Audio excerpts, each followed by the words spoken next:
I believe inadequacy will come to be the friend of anybody who builds a big business. And recently I actually spoke on basically how designing a life that you really enjoy will get you much further. But you also, if you want to build a business, will many times face just how purely inadequate you are.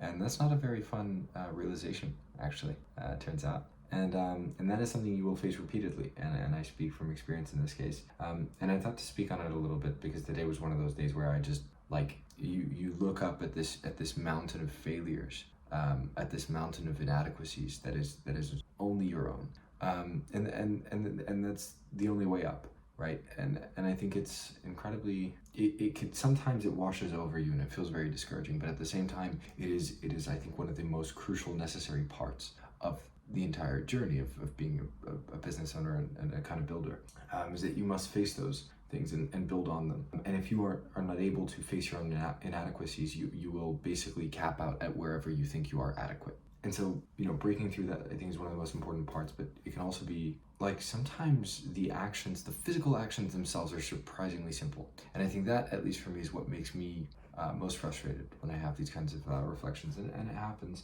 And I think that's something that I've felt, especially coming to London. But I come here because I know that it will make those inadequacies far more apparent to me. The competition is stronger, the standards are higher, and so for me to compete, I have to be so much better than I am now. And when you look at that sometimes, and you look at just how far, statistically, I can objectively understand that I'm an anomaly and that I'm doing well for my position if you look at numbers. But when you actually look at the bigger picture, like at my business and things like that, it's nothing. And so to be faced with that reality, and have to kind of figure it out and know that there's so many things that I should be doing that I'm not doing yet. It's sometimes incredibly annoying, but I think it's a frustrating, but also I think incredibly valuable part of the journey. I think one of the most valuable things for me that I've found is that through repeated exposure to that kind of frustration of inadequacy, I have learned to identify the symptoms of those kinds of low periods and whatever, and very quickly move to fix them. Because over time, I know, I pay attention to the kind of data, the data points, whatever. I pay attention to the things that help me leave that rut. And so I will, as soon as I identify that I'm in the rut again, I'll go back to, okay, what are the things that quickly get me out of this, so I can get back to kind of doing what I was doing, which is actually working on the damn thing. And I think that is an extraordinarily valuable process for anybody to go through.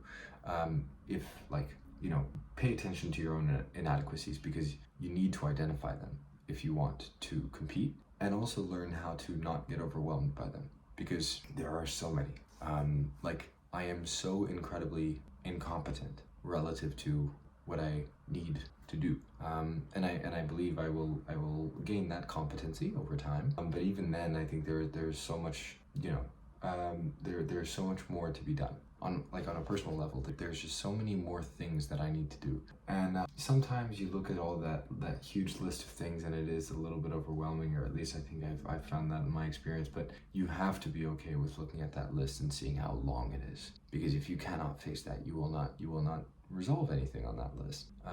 And I think that's one of the things that makes, when people say oh, entrepreneurship is hard, the physical actions themselves aren't, but I think it's often these things which are harder, because it is very nakedly looking at yourself and looking at how grossly incompetent you are, and being okay with it, and moving on and solving the next problem. And just the reality is, everybody around you is the same. Nobody has anything figured out. Everybody is figuring themselves out and figuring out how to do it.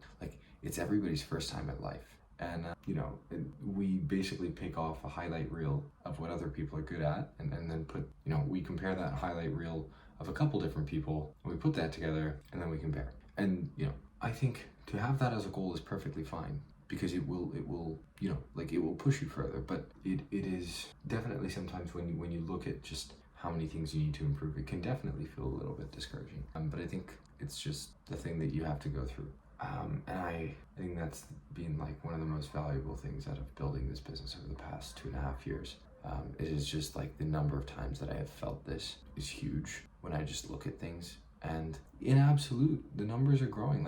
All of my numbers are up. I'm making more money now than I ever have in my entire life, and I did more and whatever, like whatever I did in the last like 6 months was more than I've done in my entire life beforehand. And I still feel so like this massive gap. Like I still feel like there's so many things that I feel frustrated with that I haven't done, that aren't happening fast enough for whatever reason. And I think it's a very fine line to tread, because if you fall on one side or the other, both sides are a trap. If you fall on the side where you believe you get too big-headed about things, you might become arrogant and an asshole. But worse than that, I think the worst fate is basically if you settle, and if you decide that you're competent and that you know what you're doing and you're the best, you will never improve from that point. And I think that is a fate that for me scares me. I never, like, I see a lot of people who reach out to me and they send me something, and they send me their portfolio, whatever it is, and it's just bad. It's just not good enough. The standards, like, it's just not as good as they think that it is.